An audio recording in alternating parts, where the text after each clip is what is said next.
मैं एक बार आपको फिर से अवगत करा दूं कि इस क्वेश्चन का मीन क्या है। तो देखो भाई, मैं यूनिट सर्कल बता रहा था, मैं आपको यूनिट सर्कल समझा रहा था कि मॉडुलस z इक्वल टू 1 की value modulus z equal to 1 ए आपका एक यूनिट सर्कल होता है। आपको क्वाड्रेंट पता है, first quadrant, second quadrant, third quadrant, fourth quadrant. A आपका सेंटर है और इस सेंटर जितने भी आपके सर्कल्स बनेंगे वो आपका क्या होता है मेरे भाई, वो आपका टोटल वैल्यू यूनिट सर्कल होता है। महेश जी जुड़ गए हैं ग्रह में, स्टूडेंट 11 नंबर पे हैं।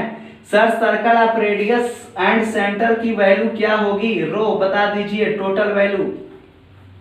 उसको समझा दीजिए कि ओपन सर्कल डिस्क क्या होता है, ओपन सर्कल डिस्क क्या होता है। अगर आपको मेरे भाई अगर इतना पता है आपको, रो जो आपका टोटल होता है, जैसे कि अगर आपको मैं पाई सेक्शन की बात बता दूं जो आपकी वैल्यू को सेटिस्फाइड कराता है, सर जल्दी बता दीजिए कि ओपन सर्कल डिस्क क्या होता है।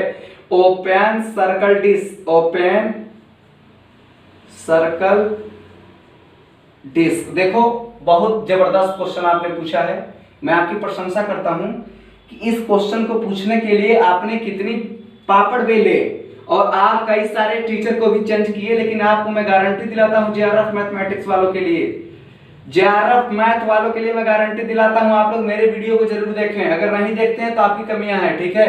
हमारे वीडियो को 5 लोग ही देखेंगे, मैं उसी से संतुष्ट हूं। ये आपका ओपन सर्कल डिस्क है। आपको पता है कि इसकी वैल्यू मॉडुलस z माइनस ए आपका बड़ा होता है किसी भी रो के ऊपर।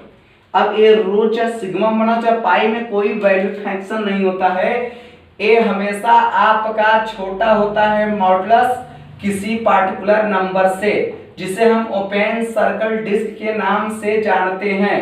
अगर यही चीज आपका modulus z minus A is greater than अगर p हो जाएगा तो ये आपका क्लोज सर्कल डिस्क हो जाएगा।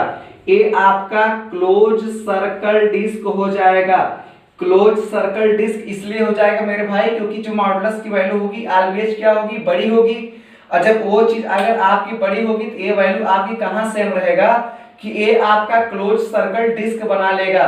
अब ये आप जानते हैं कि मैथमेटिक्स ब्रांच का आप कॉम्प्लेक्स नंबर पढ़ रहे हैं कि आपकी z माइनस ए की वैल्यू होता क्या है। नितिन शुक्ला भी जुड़े हैं अभी, कभी जस्ट जुड़े हैं। सर लोअर हाफ प्लेन समझा दीजिए, लोअर हाफ प्लेन समझा दीजिए, अपर हाफ प्लेन को भी समझा दीजिए। देखो मेरे भाई इसमें आपने क्वेश्चन तो पूछा, बहुत अच्छा किया। अब इनको एक चीज चाहिए, ये पूछ रहे हैं कि सर अपर हाफ प्लेन क्या होता है, अपर हाफ प्लेन क्या होता है, इसके बारे में बता दीजिए। देखिए इनका क्वेश्चन बहुत टॉपर रहा है क्योंकि बहुत अच्छे खासे स्टूडेंट माने जाते हैं। अपर क्या पूछा है भाई, अपर हाफ प्लेन। इनका क्वेश्चन बहुत ही सिंपल था। अगर आपको पता है कि z equal to x plus i y होता है ना, y अगर आपका बड़ा हो गया 0 से, y अगर आपका बड़ा हो गया 0 से तो वो आपका अपर हाफ प्लेन हो जाएगा। और यही चीज अगर देखिएगा लोअर हाफ प्लेन में लिखूंगा, ये आपका लोअर हाफ प्लेन कब होता है कि z equal to x plus i y section में y आपका छोटा होगा किससे, 0 से। आपका वहां पे लोअर बनेगा। राइट में क्या करता है, राइट में देखिएगा जब बात छेड़ दी हो तो मैं पूरी इतिहास ही बता देता हूं इसकी। ए आपको पता है टोटल वैल्यू, ए आपकी right half plane.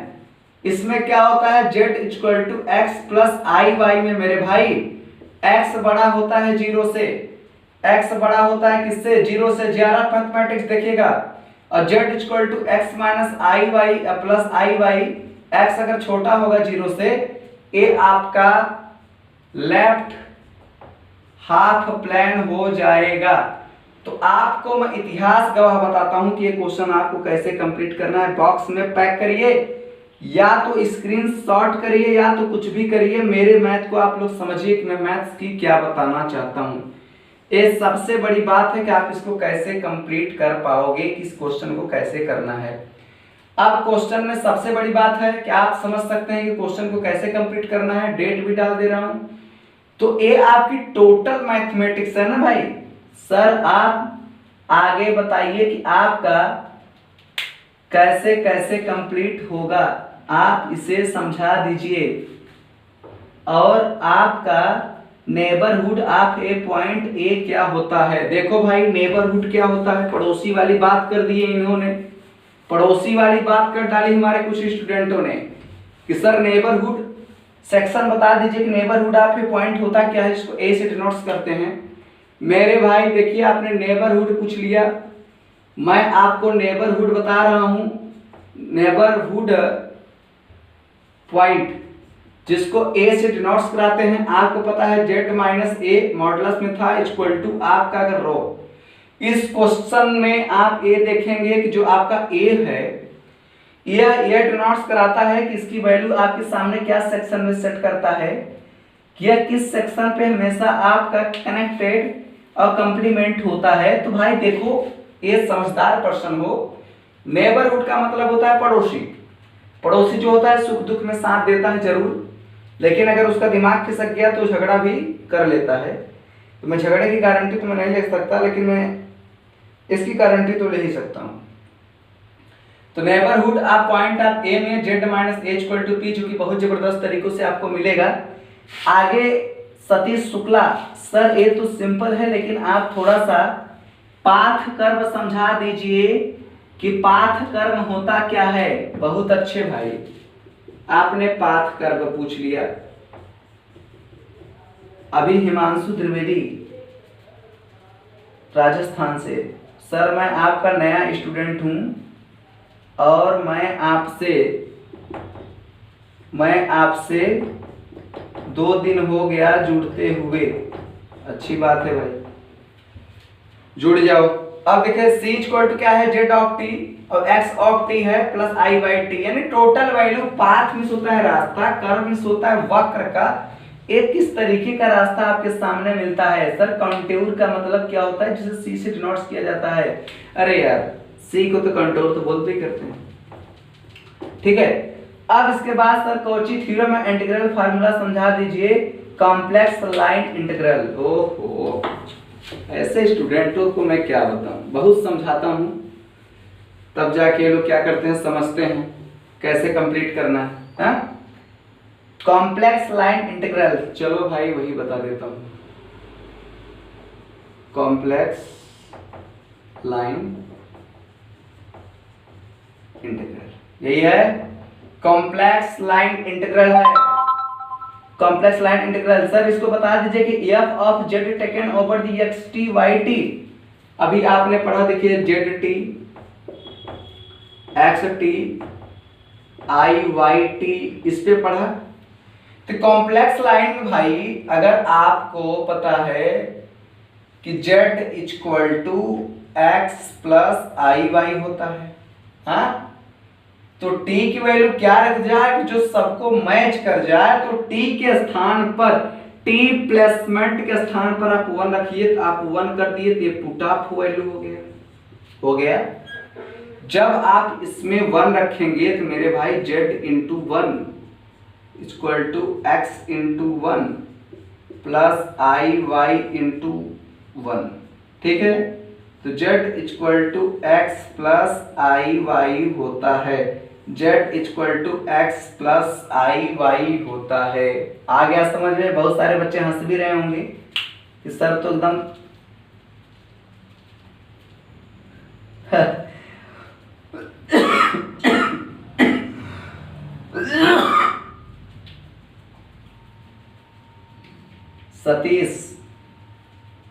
Satish ji क्या बात है सर, आज आप मेहनत बहुत कर रहे हो, तब क्या करें, तुम्हारे जैसा मैं खाऊं क्या बैठ करके? मुझे तो खाना वैसे भी पसंद नहीं है। Satish Shukla sir Cauchy integral theorem क्या होता है, इसके बारे में बता दीजिए। हम बहुत दिन से परेशान हैं कि कॉची इंटीग्रल थ्योरम क्या होता है। हमें हंसी आती है ऐसे स्टूडेंटों के ऊपर जो मेहनत तो कम करना चाहते हैं लेकिन क्वेश्चन पूरा पूछना चाहते हैं। मेहनत कम करना चाहते हैं लेकिन क्वेश्चन पूरा पूछना चाहते हैं। चलिए अच्छी बात है। कॉची इंटीग्रल थ्योरम फाई से एफ जेड, यही वाला बताऊं? कमेंट करो ये सही है, देख लो वीडियो दिख रहा है ना, ऐसे ही बताऊं कि और इसका एक्सप्लेन कर डालूं? ओके ओके ठीक है, ठीक, ऐसे ही डी जेड इक्वल टू 0। देखो यही होता है भाई, मैंने तो यही पढ़ा, तू क्या पढ़ा मैं नहीं जानता, ठीक है। इसी के बारे में बोलते हैं कॉची इंटीग्रल थ्योरम। आप एक कोई ऐसे बनाओ, दूसरा कोई ऐसे बना दो, ए आपका सी, ए आपका जेड आप बोल सकते हो, अच्छा लगेगा? अगर ए आपको सी और जेड बुलवा दूं तो अच्छा लगेगा? झगड़ा कर लोगे, ठीक है, क्योंकि बोलोगे कि नहीं सर ये डी है आपका सी है। तो यही है भाई कॉची इंटीग्रल थ्योरम में कि आपका phi c f z of d z को कंप्लीट करा के 0 बनाने की प्रवृत्ति रख सकता है। और कई लोग इसको मानते भी हैं, हाँ ये बात सत्य है। सर इंडिपेंडेंस ऑफ पाथ क्या होता है? अरे मेरे भाई डी को इंडिपेंडेंस स्वतंत्रता होता है, डी फ्री होता है, डी जे फ्री। लेक्चर दो, डी जे क्या होता है? डी तुम्हारा फ्री होता है। इंडिपेंडेंस डे के बारे में बात करो ना मुझसे, आपको कैसे कंप्लीट करना है? रविकांत शुक्ला सर, आप जैसे गुरु को मैं प्रणाम करता हूँ सर। लवकुश जी, बच्चे शरारती हैं, थोड़ा सा बच के रहिएगा। तो बच्चे शरारती हैं सर, तो मैं किस चीज में आता हूँ? उसी श्रेणी में तो मैं भी आता हूँ जिस श्रेणी में आप बोल रहे हो।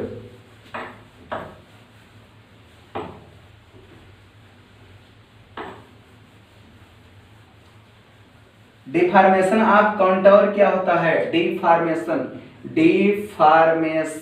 Of contour, deformation of contour क्या होता है? इसके बारे में सर समझा दीजिए। किसने पूछा है? चंदन यादव नईगंज से। ओहो, जौनपुर से भी जुड़ गया बच्चा है। C1 अगर तुम्हारा टोटल अगर मोडिफाइड करेगा इंटीग्रल में एफ जेड और डी जेड पर, और यही चीज अगर C2 अगर तुम्हारा डिनोट्स करेगा एफ जेड और किस पर? डी जेड पर,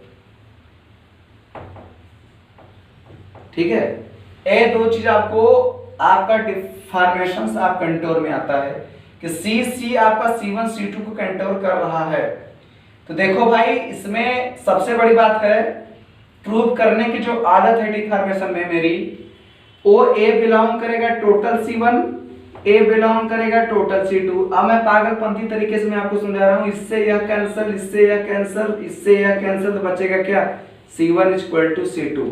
कुछ हमारे महापुरुष लोग कहेंगे कि आपस में कट ही नहीं सकता। तो मेरे भाई मैं बता दो, JRF मैथमेटिक्स का क्वेश्चन है, लगाओगे तो समझ में आ जाएगा। 2018 का पूछा हुआ क्वेश्चन है, 2018 में क्वेश्चन पूछा था आपके JRF लेवल में, जाके सर्च कर लीजिएगा, ठीक है, तब बात करिएगा। क्वेश्चन सोल्यूशन नहीं दिया था, ऐसी बात नहीं। अब इसके बाद स्टैंडर्ड कॉची थ्योरम क्या होता है? अरे मेरे भाई स्टैंडर्ड तुम्हें चाहिए, स्टैंडर्ड चाहिए तुम्हें। कॉची थ्योरम बता रहा हूं तुमको क्या होता है कॉची थ्योरम स्टैंडर्ड में। सर ज्यादा फास्ट मत बताइए, धीरे धीरे बताइए, कोई टेंशन नहीं मेरे भाई। देखिए स्टैंडर्ड चाहिए लोगों को, स्टैंडर्ड कॉची थ्योरम। ए आपको स्टैंडर्ड में चाहिए, art one explain by do, okay. तो मैं इसको बता रहा हूं कैसे इसको कंप्लीट करना है। आपको सीधे से आपको बता दूं कि स्टैंडर्ड कॉची थ्योरम का मतलब होता है ओवर से भी और ज्यादा ओवर। तो C1 आपका C2 C3 डिवाइडेड है Cn हो जाएगा। टोटल वैल्यू जो होगी ये आपका डिफॉर्मेशन रूल पर ही बिलोंग करता है स्टैंडर्ड कॉची थ्योरम में।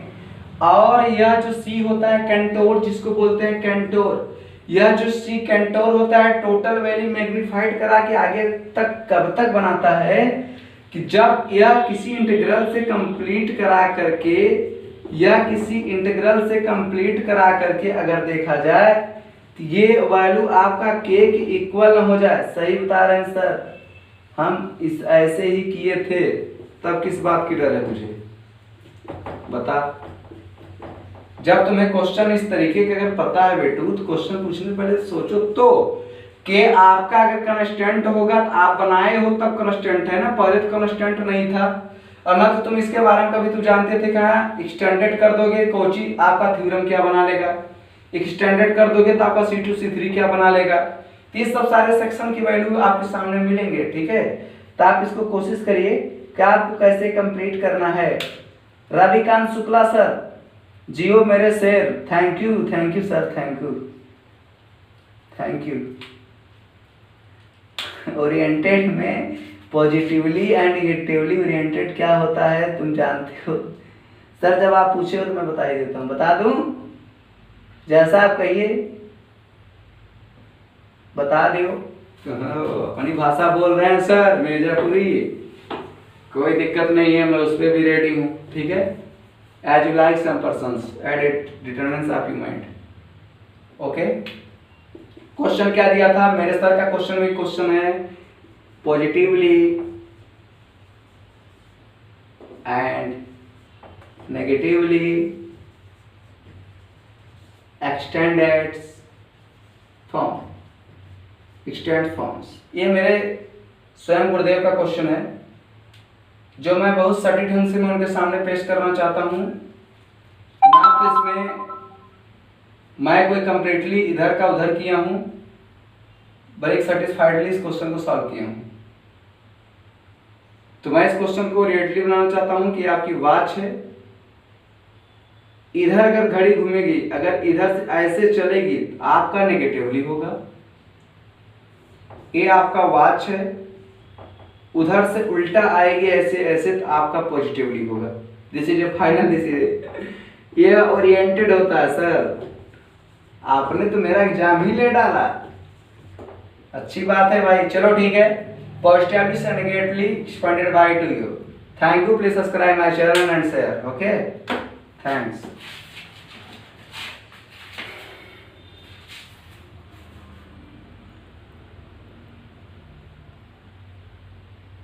ऊपर स्क्वायर अगर u बनाता है तो इसकी वैल्यू पार्शियल आपकी टोटल अगर देखा जाए, सर समझा ही तो रहा हूं, आप लोग इसको देखिए, ठीक है।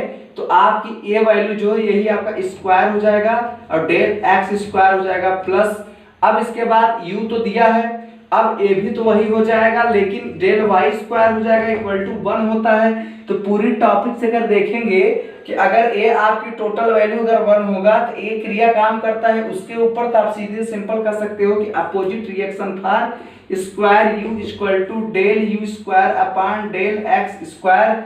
अगर ए आपका बनाएगा, ए वैल्यू जो स्क्वायर दिया था, ए आपका मल्टी 1 क्या हो जाएगा, इसके ऊपर ही बिलोंग करेगा, तो ए आपका टोटल हो जाएगा वैल्यू आपकी स्क्वायर यू, ए आपका स्क्वायर यू, ठीक है। तो ये भी स्क्वायर यू हो जाएगा और आपकी A value del square U upon del Y square equal to 1 nothing 0 हो जाएगा। तो क्या हो जाएगा, तुम्हारी वैल्यू 0 हो जाएगा। ये जेआरएफ का सबसे फेवरेट और सबसे जबरदस्त क्वेश्चन था आप लोगों के बीच में, ठीक है। रविकांत शुक्ला सर भी जुड़ चुके हैं। मैं पहले उनको पैर छू के प्रणाम करना चाहता हूँ, कोई मेरे गुरु भी हैं और उन्हीं की देन से है कि मैं आज लाइव आ पा रहा हूँ आप लोगों के बीच में। सर आप डेल स्क्वायर या अपोजिट का उसका v के फंक्शन बता दीजिए। देखो मेरे भाई, मैंने u के फंक्शन में आपको समझाया है, ठीक है। आपको मैं थोड़ा सा बता दूं कि आपको मैं u के फंक्शन में समझाया हूं, u के फंक्शन में इसकी वैल्यू समझाया हूं कि इसकी वैल्यू आपका होता क्या है। एक मेरे भाई हैं वो मैसेज कर रहे हैं कि सर इसे v के फॉर्म में भी समझा दीजिए। तो लेट में नहीं करूंगा, मैं उनके क्वेश्चन का आंसर दूंगा, क्योंकि आपके सामने मैं जबरदस्त क्वेश्चन कराने वाला हूं, आपके सामने मैं जबरदस्त क्वेश्चन कराऊंगा, इसमें कोई संदेह नहीं है। आप अपोजिट वैल्यू पूछ रहे थे मेरे भाई, मैं अपोजिट वैल्यू भी बताऊंगा v का भी। तो ए आपका del square v upon del x square plus del square v upon del Y square equal to 0 होगा। अगर इसकी वैल्यू भी वैसे होगी जैसे सेम वैल्यू में आपकी फाइंड करते थे। अगर आपकी लाप्लास अगर वैल्यू अगर किसी इक्वेशन के ऊपर बिलोंग कराता है, किसी इक्वेशन के ऊपर अगर बिलोंग कराता है तो इसकी वैल्यू आपकी सेम टू सेम इसी में सेटअप होगा। जब आपकी वैल्यू इसी में सेटअप होगा तब सिंपल सा कर सकते हो कि del square v equal to del square v upon del x square plus del square b upon del Y square equal to 0। तो लाप्लास इक्वेशन में ये सबसे बेस्ट तरीका है जेआरएफ मैथमेटिक्स के लिए। आप अगर असिस्टेंट प्रोफेसर की अगर बनने की उम्मीद अगर रखते हैं तो आप मेरे वीडियो को लाइक सब्सक्राइब कमेंट अवश्य करें और इसे डेली का डेली देखें, क्योंकि मैं नहीं चाहता कि आप लोगों की थोड़ी सी वीडियो के लिए मैं आप लोगों को अवहेलना ना करूं किसी भी टाइप्स में। आगे क्वेश्चन पूछो भैया। आगे क्वेश्चन का वेट कर रहा हूं। अभी तक तो ऐसे हमारे पास 10 लोग जुड़े हुए हैं, उसमें से हमारे साक्षात गुरु परम ब्रह्मा रविकांत शुक्ला सर भी जुड़ चुके हैं, जो कि मैं उन्हीं का श्रेय है कि मैं जो इस लेवल पे पहुंचा हुआ हूं। आपको सर यूनिट सर्कल क्या होता है सर उसके बारे में समझा दीजिए। यूनिट सर्कल क्या होता है? देख मेरे भाई, unit circle modulus z equal to 1 होता है। यूनिट सर्कल जो होता है मॉडुलस z इक्वल टू क्या होता है? 1 होता है। देवांश राय दुबे, थैंक यू सर। ठीक है, बहुत बढ़िया। अगर ये आपका टोटल क्वाड्रेंट है, ये आपका फर्स्ट है, ये आपका सेकंड है, ये आपका फोर्थ है, ये आपका थर्ड है, ये आगे पीछे मैं बोल दिया था। अगर इस पर कोई आप एक सर्कल बनाते हो, क्या बनाते हो? कोई एक सर्कल बनाते हो, ये आपको x डिनोट्स कराता है, ये आपका x डुप्लीकेट, ये y, ये आपका y डुप्लीकेट। तो x से लेकर के y तक के बीच की डिस्टेंस को मॉडुलस z इक्वल टू 1 के रूप में ट्रांसफॉर्मेशन करना यूनिट क्या कहलाता है? आपका यूनिट सर्कल। क्या कहलाता है? आपका यूनिट सर्कल कहलाता है। क्या कहलाता है? आपका यूनिट सर्कल कहलाता है। ठीक है, तो ये हो गया। तो आप लोग इसको मैनेज करिए कैसे इसको कंप्लीट करना है। ठीक है, और मैं थोड़ा सा आगे बढ़ रहा हूं, बस 2 मिनट वेट करिए। होता क्या है यार, और उसी मैथ्स के